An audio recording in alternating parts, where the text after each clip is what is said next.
الحمدللہ وحدہ لا شریک لہ والصلاة والسلام علی من لا نبی بعدہ۔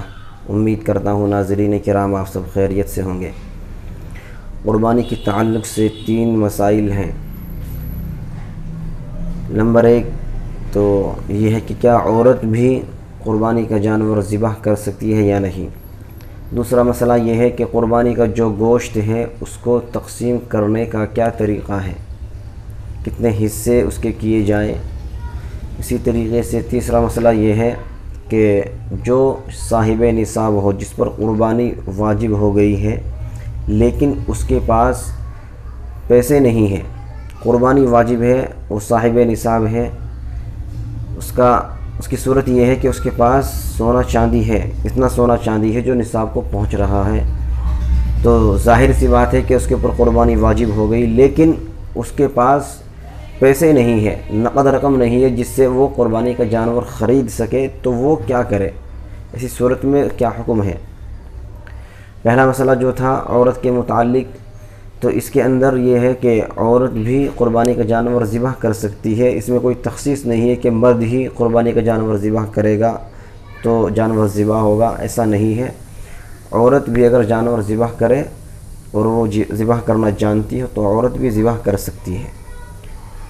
اسی طریقے سے قربانی کا جو گوشت ہے اس کا مستحب طریقہ تو یہ ہے کہ اس کے قربانی کے گوشت کے 3 حصے کیے جائے، ایک حصہ تو خود رکھ لیں، دوسرا حصہ اپنے عزیز و اقارب کو دے دیں، اور تیسرا حصہ جو ہے وہ غرباء میں تقسیم کر دیں۔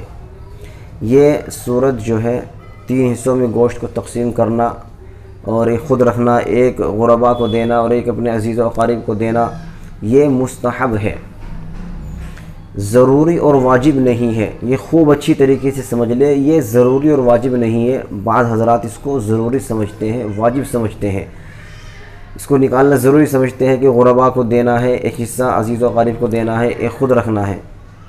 البتہ اگر آپ قربانی کا سارا گوشت خود اپنے استعمال کے لیے رکھنا چاہے تو رکھ سکتے ہیں، کوئی حرج نہیں ہے، اور آدمی خود مختار ہے، وہ جسے چاہے قربانی کا گوشت تقسیم کرے، جسے چاہے نہ کرے، اس پر کوئی زبردستی نہیں ہے۔ اگر آپ کے گھر میں اتنے لوگ ہیں کہ وہ قربانی کا جانور جو گوشت ہے قربانی کا وہ اپنے گھر میں ہی تقسیم کر لیا جائے تو اس میں بھی کوئی حرج نہیں، سارا گوشت خود بھی رکھ سکتے ہیں۔ تو یہ اچھی طرح سمجھ لیں کہ صرف یہ تقسیم جو ہے 3 حصوں میں تقسیم کرنا یہ مستحب ہے، ضروری واجب نہیں ہے۔ اس کو مستحب ہی سمجھے، ضروری واجب نہ سمجھے۔ اگر کوئی خود رکھ لے تو اس پر ملامت نہ کرے، اس کو برا بھلا نہ کہے کہ فلاں شخص نے قربانی کی تھی، کسی کو گوشت تقسیم نہیں کیا، سارا خود رکھ لیا، آپ کو ایسا کہنے کا کوئی حق نہیں ہے۔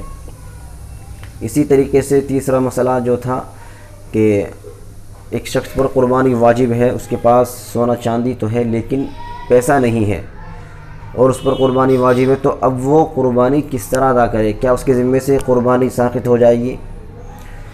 دیکھیے، اگر کوئی شخص صاحب نصاب ہے ایام قربانی میں، مثلا اس کے پاس سونا چاندی رکھا ہوا ہے لیکن پیسے نہیں ہے، نقد رقم نہیں ہے جس سے وہ جانور خرید سکے، تو اس کے لیے اس کو اختیار ہے کہ یا تو کسی سے قرض لے کر جانور خریدے جب قربانی کرے، یا جو سونا چاندی اس کے پاس رکھا ہوا ہے اس میں سے اتنا حصہ سونے کا یا چاندی کا فروخت کر دے، بیچ دے، جس سے قربانی کا جانور خرید سکے۔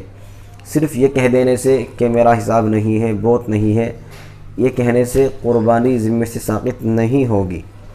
بعض لوگ اس میں بڑی غلطی کوتاہی کرتے ہیں، بظاہر ان کے پاس پیسہ نہیں ہوتا لیکن گھر میں سونا چاندی اتنا رکھا ہوا ہے کہ ان کے اوپر قربانی بھی واجب ہے، زکوٰۃ بھی واجب ہے، لیکن یہ کہہ دیتے ہیں کہ ہمارا حساب نہیں ہے۔ یہ کہنے سے جان نہیں بچتی، قربانی آپ کے ذمے سے ساقط نہیں ہوگی۔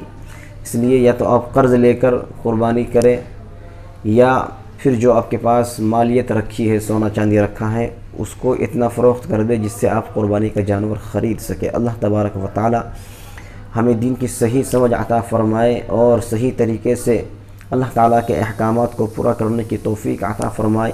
وآخر دعوانا ان الحمد للہ رب العالمین۔